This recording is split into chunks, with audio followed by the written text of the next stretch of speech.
Jello, ikaw ba naglagay ng bento cake sa table ko? Ako nga, Di ba sinabi ko na sa'yo na wag mo nang gagawin yun? gusto lang naman kitang bigyan ng cake. Yun lang yun. Kung ayaw mo, bigay mo na lang sa iba. Basta, huwag mong ibabalik sa akin. Pero bakit nga bigay ka pa rin ng bigay? Tumigil ka na, okay? Engaged na ako. Ilang buwan na lang ikakasal na kami ni Zach. Hindi ko naman sinusubukang sirain yung relasyon nyo. Gusto ko lang talagang gawin yun. Pero sinabi ko na nga na wag na, di ba? Ba't ba ang kulit-kulit mo? Masama ba maging mabait sa'yo? Oo, kasi committed na ako. Ayokong pagselosan ka pa ng magiging asawa ko, kaya please naman, Jello. Tama na, ha? Huwag ka na ulit magbibigay sa akin ng kahit ano. Kung gusto mong maging generous, go. Pero wag na sa akin. Marami pa naman tayong katrabaho dito na single at may gusto pa sa'yo. Sila na lang yung pagtuunan mo ng pansin, please. Wag na ako. Malapit na akong ikasal at ayokong maging issue pa sa amin ni Zach yung pagtanggap ko ng kung ano-ano from you. Ay, sige. Kung yan yung gusto mo. Nirerespeto ko naman yung relasyon nyo ng boyfriend mo. Kaya, pasensya ka na kung nakakagulo ko. Hayaan mo na. Basta, wag ka na lang makulit, okay? Pero, may tanong lang sana ako, Denise. Ano ba yun? Sigurado ka na ba talaga sa lalaking pakakasalan mo? Siyempre. Ano ba namang klaseng tanong yan, Jello? I mean, kilalang kilala mo na ba siya? Alam mo, matagal na kaming magkakilala ni Zach. Alam mo yun kasi kilala mo rin siya personally. Kaya nga hindi ko gets kung bakit nagtatanong ka pa ng ganyan. Gusto ko lang naman marinig mula sa'yo. Para malaman ko kung gaano kalaki yung tiwala mo sa mapapangasawa mo. And, ano naman sa'yo? Nasubukan mo na bang gumamit ng dummy account? Dummy account? Ano yun? Pambihira. Di mo alam yun. Nakatira ka ba sa kuweba? Huwag mo nga akong tawanan. Nakakairita. Di mo na lang kasi sabihin kung ano yun eh. Dummy account. Ang dummy account yung ibang account mo sa social media na gagamitan mo ng fake name or nickname para di ka makilala. Yung iba ginagawa yun para malayang makapag-post ng kung ano-ano na hindi nasisita o nadjudge ng mga kamag-anak. Kasi close friends lang naman yung nandun. Ano namang kinalaman yan kay Zach? Para makasiguro ka kung gaano ka-loyal yung boyfriend mo, subukan mong gumawa ng dummy account. Magpakilala ka bilang ibang babae. Tingnan mo kung papatulan ka. Doon mo makikita kung madaling matukso yung mapapangasawa mo. Sira ulo ka ba? Bakit ko naman gagawin yun? E di parang gumawa lang ako ng ikakasira naming dalawa. Walang masama ron. Unless takot kang mas makilala yung mapapangasawa mo. Dear Love, ako si Denise. Malapit na kaming ikasal ng 7-year boyfriend ko na si Zach. College pa lang nung maging kami. Halos wala kaming hindi pinagkakasunduan. Grabe din yung tiwala namin sa isa't isa. Never kong naisip na may posibilidad siyang mag-cheat. Nainis ako sa sinabi ni Jello. Para kasing gusto niyang palabasin na hindi ko pa masyadong kilala si Zach.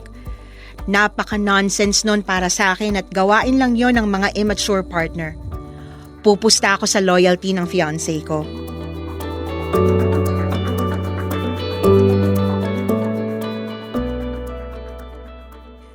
Love, hindi pa ba tayo kakain? Mamaya na, may ginagawa pa ako. Ano ba kasi yan? Kanina mo pa hawak cellphone mo. Kung nagugutom ka na, mauna ka na kumain, love. Busog pa kasi ako. Ano bang ginagawa mo? Patingin nga. Oh, ba't in-off mo yung screen? Kausap ko kasi yung client ko. Confidential yung pinag-uusapan namin. Eh sana sinabi mo agad. Hindi yung tinatago mo pa yan. Nakakapagduda kasi. Love naman. Hindi naman ako mangungulit sa'yo kung may kinalaman talaga sa trabaho yung ginagawa mo. Basta sabihin mo lang sa akin.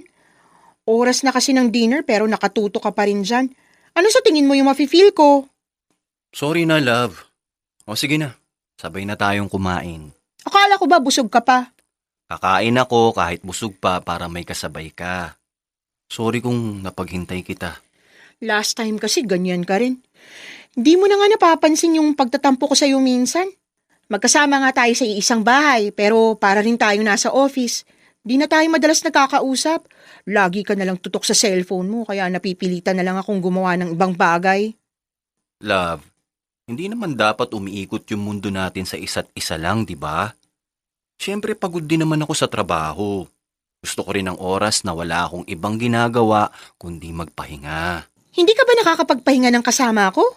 Hindi naman kita oras-oras kinakausap. Mas marami pa nga oras mo sa cellphone mo kaysa sa akin eh. Pagtatalunan ba talaga natin yung pagsiselfone ko, love? Ang babaw naman nun. Mababaw?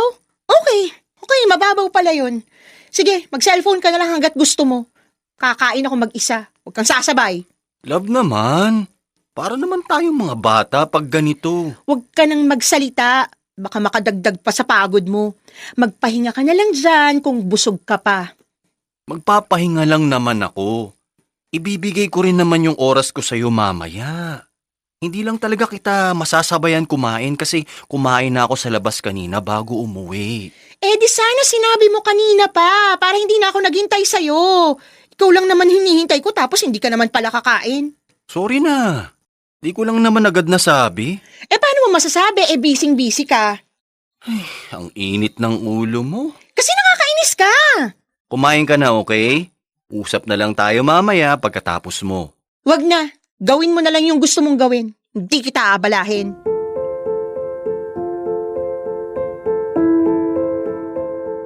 Hindi yun ang unang beses na nakita ko si Zach na laging tutok sa cellphone niya. Nahuhuli ko siya minsan na pangiti-ngiti na parang ang saya-saya niya sa binabasa niya. Naisip ko na pakialaman yung cellphone niya. May passcode yon pero hinulaan ko na lang lahat ng possible niyang ilagay. Nabuksan ko yung cellphone niya. Malinis ang messenger niya. Wala akong nakitang kahina-hinala. Pero nung buksan ko yung Facebook niya, may ibang account na nakalogin. Hindi yun yung ginagamit niya kasi iba yung pangalan eh. Doon ko biglang naalala yung sinabi ni Jello tungkol sa dummy account.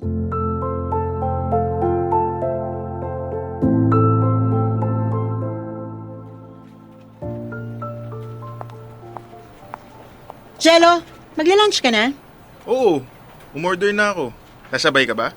Oo, sana. May itatanong kasi ako sa'yo. Tungkol saan? Doon sa sinabi mo last time tungkol sa dummy account ba yon? Ah, bakit? Gusto mo bang subukan gumawa? Ha? Hindi. Gusto ko lang sana malaman kung paano ba ginagawa yun. Sus, kunwari ka pa. Alam ko namang gagamitin mo yun sa fiancé mo. Huwag kang mag-alala.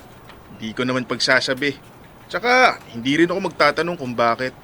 Paano ba ginagawa doon para hindi niya ako mabisto? Gumawa ka ng pangalan na malayo sa real name mo. Kaya lang, baka mahalata ka niya pag nakitang bagong gawa yung account mo. Pero kung gusto mo, ipapagamit ko na lang sa'yo yung isa sa mga dummy account ko. Ibig sabihin marami kang ginagamit? 3 lang naman.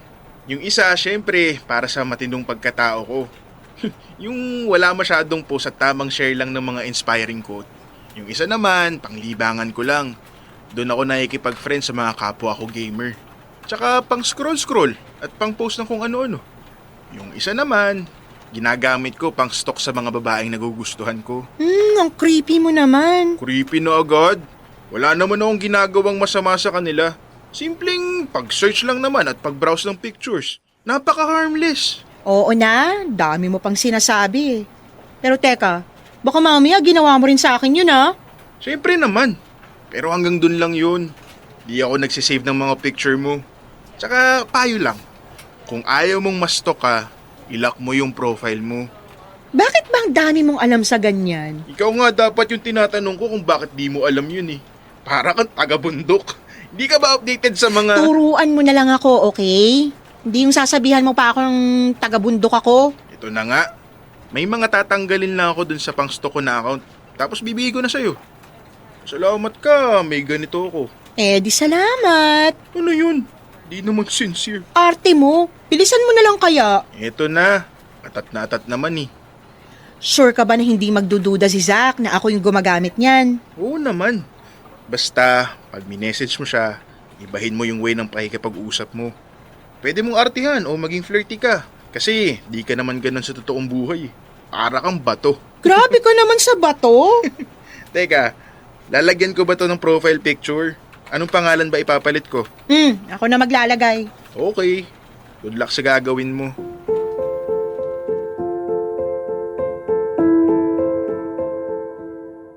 Pinalitan ko ko yung pangalan ng account na binigay sa akin ni Jello. Naghanap ako ng picture ko na hindi pa nakikita ni Zach. Pinili ko yung candid shot, tsaka ako inedit para hindi mahalatang ako yon. Mas okay yon kaysa gumamit ako ng picture ng ibang tao. Hindi yung main account ni Zach yung minessage ko, kundi yung dummy account niya. Nagulat ako sa bilis ng reply niya matapos i-accept yung message request ko. Sinunod ko yung payo sa akin ni Jello na maging flirty sa pakikipag-usap. Halos manikip dibdib ko nung ma-realize ko kung anong klaseng lalaki yung pakakasalan ko.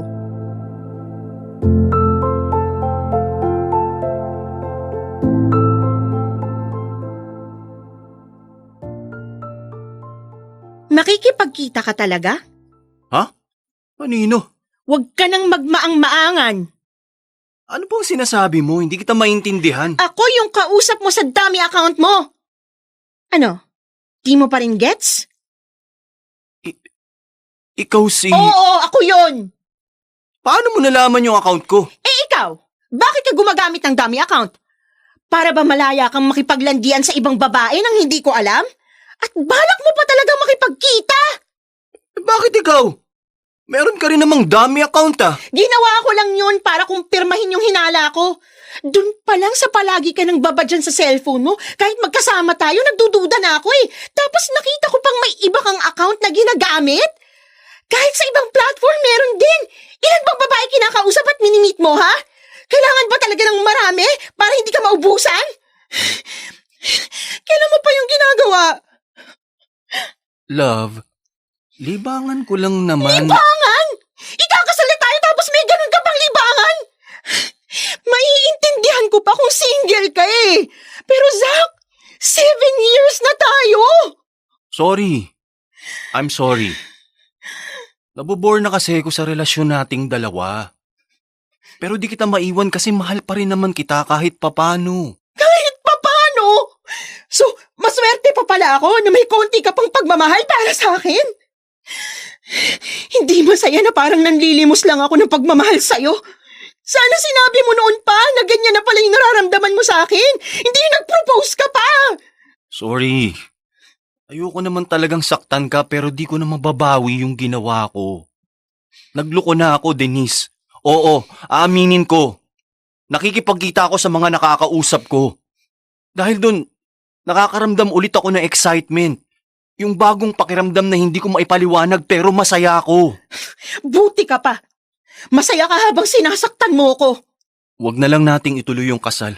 Hindi na talaga! Hindi ako tanga para pakasalan pa yung manlulokong tulad mo. Kaya rin kitang palitan, bobo ka. Pasensya ka na. Hindi ko rin talaga maintindihan kung bakit biglang nagbago yung nararamdaman ko. Nagbago yung nararamdaman mo kasi hindi ka na kontento, yun lang yun. Naghanap ka ng excitement sa iba. Grabe ka, Zach. Ang tagal na natin. Ilang beses na natin napag-usapan yung future natin na magkakaroon tayo ng sarili nating pamilya tapos bigla mong irarason yung excitement. Pwes, magpaka-excited ka na sa mga babae mo. Sana mapatawad mo ako. Kapal mo! Habang buhay ka sanang lamunin ng konsensya mo. At ito yung singsing mo! Denise! Sa'yo na yung singsing na yan. Baka maging utang na loob ko pa.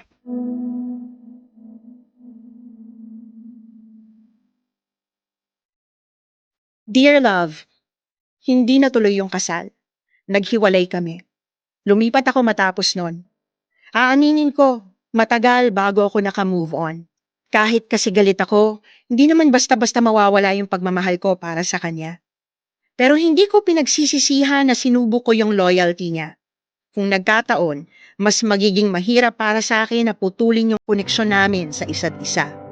Hindi pala talaga nasusukat sa tagal ng relasyon ang loyalty ng isang tao. Walang magagawa ang ilang taong pinagsamahan nyo pag may nagpadala sa tukso. Ang tunay talagang sukatan ay kung paano nyo pinipiling maging tapat at kontento kahit may pagkakataon kayong magloko, umalis, o sumuko.